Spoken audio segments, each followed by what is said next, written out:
உலகத்திலே செல் பண்றதுக்கு ரொம்ப கஷ்டமான போரிங்கான ப்ராடக்ட் எதுன்னு உங்களுக்கு தெரியுமா? அது இன்சூரன்ஸ் இல்ல, ரியல் எஸ்டேட் கிடையாது, பாட்டில் தண்ணி தான்.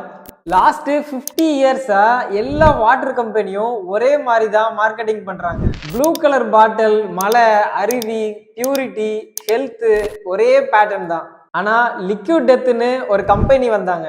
பீர் கேன்ல தண்ணி, அது மேல ஒரு மண்டவோடு படம். ஸ்லோகன் என்னன்னா மர்டர் யுவர் தர்ஸ்ட். பார்க்க ஏதோ ஜோக் மாதிரி இருக்குல்ல, ஆனா 2024லயே இந்த கம்பெனியோட வேல்யூ $1.4 பில்லியன்.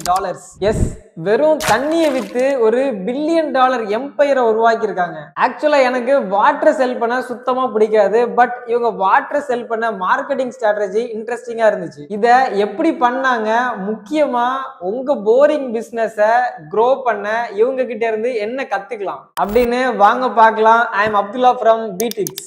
லிக்விட் டெத்தோட பெரிய success secret entertainment first strategy. இதோட ஃபவுண்டர் மைக் சிசாரியோ ஒரு முக்கியமான உண்மையை புரிஞ்சுக்கிட்டாரு. மக்களுக்கு கான்டென்ட் பார்க்க பிடிக்கும், ஆனா ஆட்ஸ் பார்க்க பிடிக்காது. உங்க வீடியோ ஒரு ஆட் மாதிரி இருந்தா மக்கள் ஸ்கிப் பண்ணிடுவாங்க. ஸோ லிக்விட் டெத் அவங்கள ஒரு வாட்டர் கம்பெனியா ப்ரொஜெக்ட் பண்ணல, அவங்கள ஒரு என்டர்டைன்மெண்ட் கம்பெனியா ப்ரொஜெக்ட் பண்ணாங்க.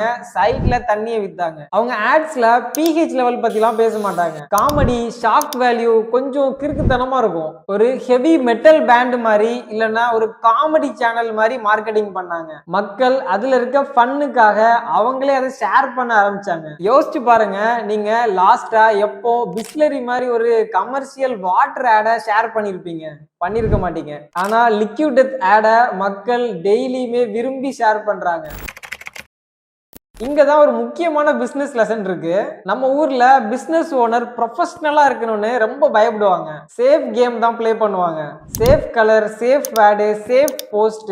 ஆனா இந்த மாதிரி மார்க்கெட்ல safe is equal to invisible. நீங்க ரொம்ப சேஃபா இருந்தா யாரும் உங்களை கண்டுக்க மாட்டாங்க. உங்க இண்டஸ்ட்ரி போரிங்கா இருந்தாலும், like plumbing, consulting, B2B service மாதிரி நீங்க போரிங்கா இருக்க கூடாது. உங்க பிராண்டுக்குன்னு ஒரு பர்சனாலிட்டி வேணும். ஒரு 10% பேருக்கு உங்களை பிடிக்கலனாலும் பரவாயில்ல, மிச்சம் இருக்கிற 90% பேர் உங்களை லவ் பண்ணணும். சரி, இந்த ஸ்ட்ராட்டஜியை உங்க பிசினஸ்ல எப்படி யூஸ் பண்றது? டிப் நம்பர் 1, தி போரிங் டெஸ்ட். உங்க லாஸ்ட் 5 சோசியல் மீடியா போஸ்ட் பாருங்க.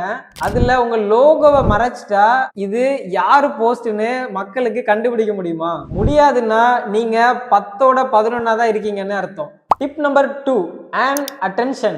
எப்போ பார்த்தாலும் பை நோ அப்படின்னு சொல்லாதீங்க.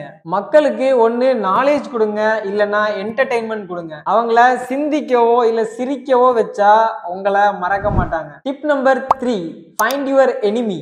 லிக்விட் டெத் என்ன பண்ணாங்க? பிளாஸ்டிக் தான் நம்ம எதிரின்னு ப்ரொஜெக்ட் பண்ணாங்க. அதே மாதிரி உங்க இண்டஸ்ட்ரியில எது சரியில்லை? பேட் கஸ்டமர் சர்வீஸா இல்ல ஹிடன் ஃபீஸா?